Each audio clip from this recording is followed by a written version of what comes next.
Join us on a journey to a place you've never been. The journey of a child entering foster care.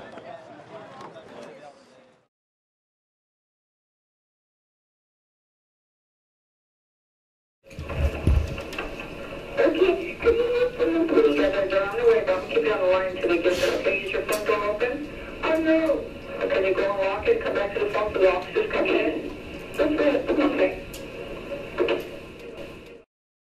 This journey will show you some important things about foster kids.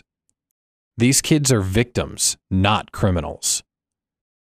Foster care is a partnership of many people and organizations.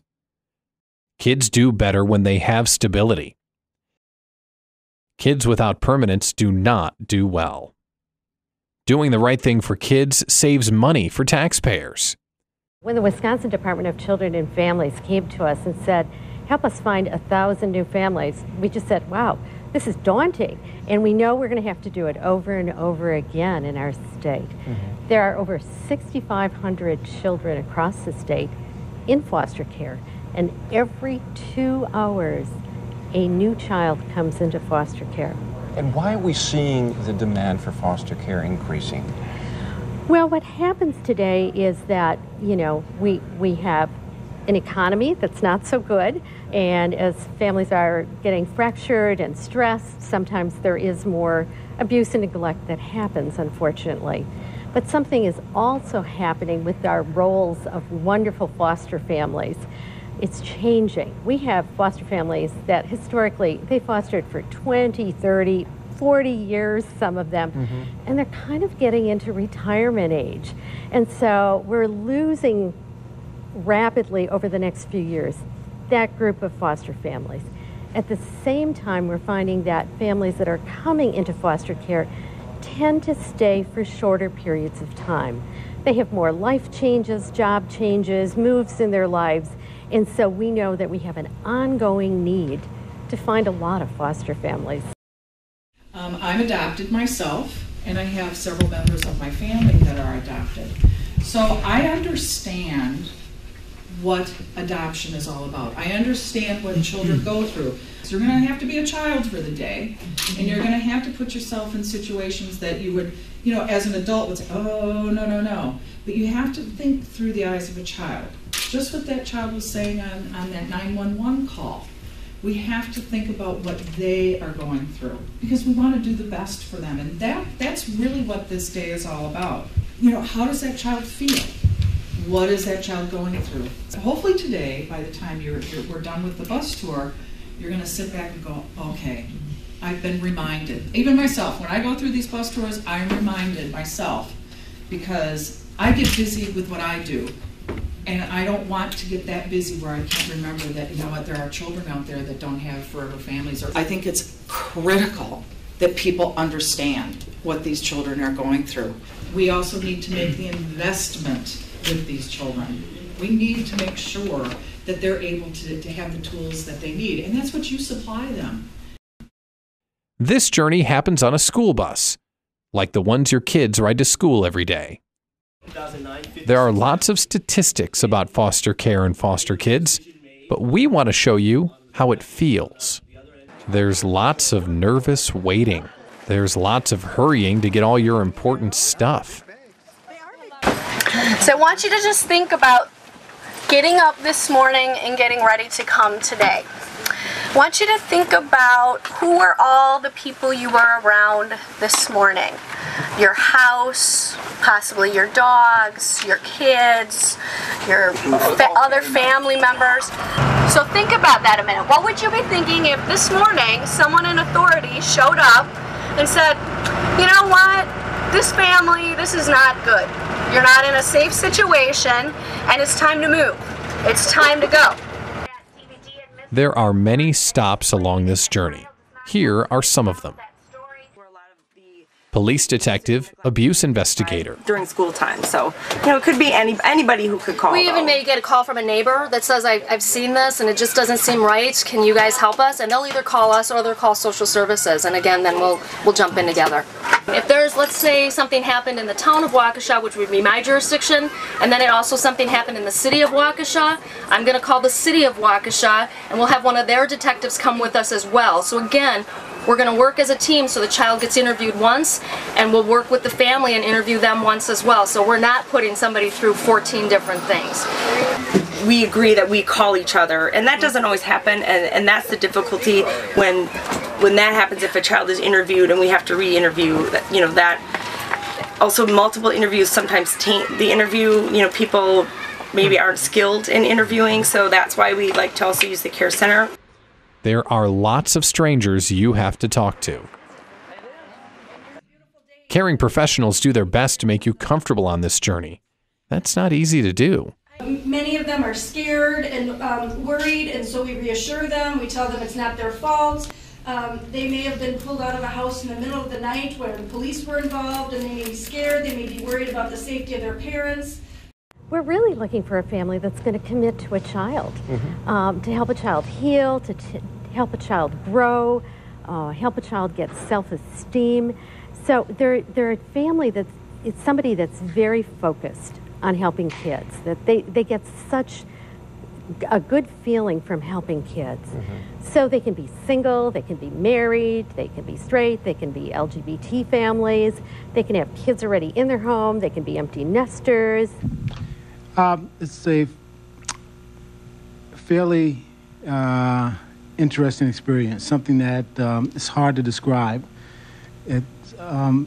When my wife and I decided to become foster parents, and we had children at home at the time, it was a big decision. We were investigated by the Department of Social Services to see if we were appropriate, and I think we found it most interesting because they gave us a report when they came back, and when we read it, we didn't sound like the people they had written about. I mean, it was positive, but we just didn't feel like that was really us. But when Maurice came to live with us, it was a great experience for us.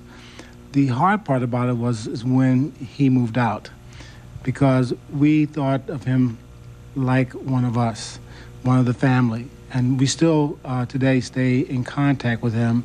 He stays in contact with us. He's a grown man now. And is one of those jobs that you have to love. And I keep saying job because it is work.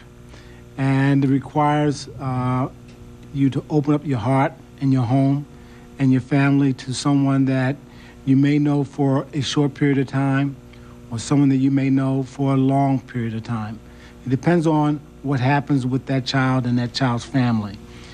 It gives you an opportunity to engage a young mind and give them some experiences in life that maybe they haven't had. It gives you a great opportunity to engage with that child's family and hopefully be a part of reuniting that child with that family. Well, I'm Jennifer. My husband David and I have been foster parents for 4 years. We primarily take kids over the age of 12. That's our focus. We have no...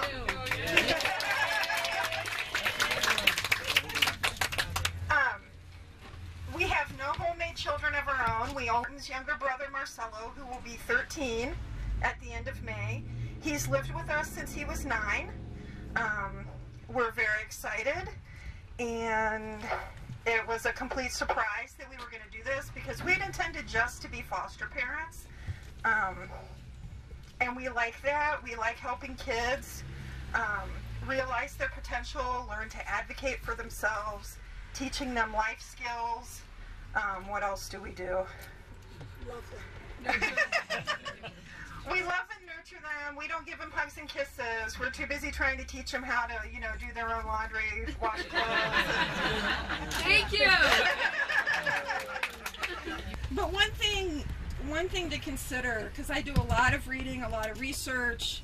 I'm constantly getting foster care journals, a magazine that's put together by older kids in foster care, and it's really important for somebody like Martin who is aging out of the system. Little kids need parents, teenagers need parents, but adult kids need parents too. The Adoption Resource Center, I went to a meeting there about not quite a year ago, and they had 2 kids that had aged out of the foster care system.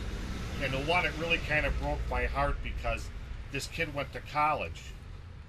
In his first year of college, he had to find a place to go to for Christmas because they closed the dorms at Christmas. And kind of on a fluke, his old foster mom called him and said, "Where are you going for Christmas?" And he said, "I don't know. I don't have anywhere to go." She said, "What do you mean? You will be here, period." But that's the thing, that kids like Martin that age out of the system, they don't have a place. This can be a sad and scary journey, but it can have a happy ending. There are many things to be learned from this journey. And it's eye-opening. I come from a normal, everyday family with 2 beautiful children and hopefully raising them the right way, but to understand that there are so many children that are in the system, be it good, be it bad, be it indifferent, that are hopefully getting the help they need and perhaps even permanent placement in a forever family. What surprised me the most, I think, on the bus tour today was the aging out of the system, and that a lot of places don't have support services for kids that age out of the foster care system. And that's one thing that I really felt that was impactful, and that part of the system is broken and it needs to be fixed. One of the things that I learned is how important it is to all work together. And I know that intellectually, when you see it in practice and you see how dedicated people are and how hard they work and how hard they care, how much they care, it's reinforcing what I do at the policy level, and it reinforces the importance of what I do. It was a great opportunity to see Waukesha County in action, in great action, with the collaboration between the police, between the court system, between all of our private providers, and then internally between our social workers. What a great use of everybody's time and energy going forward with only one interview, with only one opportunity to see those children go through their pain and suffering. I'm grateful because I understand the system better, and I'm also grateful that I can go back to my constituents and explain to them exactly what their tax dollars are being used for. And what we've heard from people, from foster kids, is if just one person helps them feel that they have worth and that they are worthy of doing something in their lives, they succeed. Let's take a journey home. I wanna find a home. Safe and sound. I wanna find a home. I hope I'm found. I wanna see the world through understanding eyes. I wanna feel the hope inside me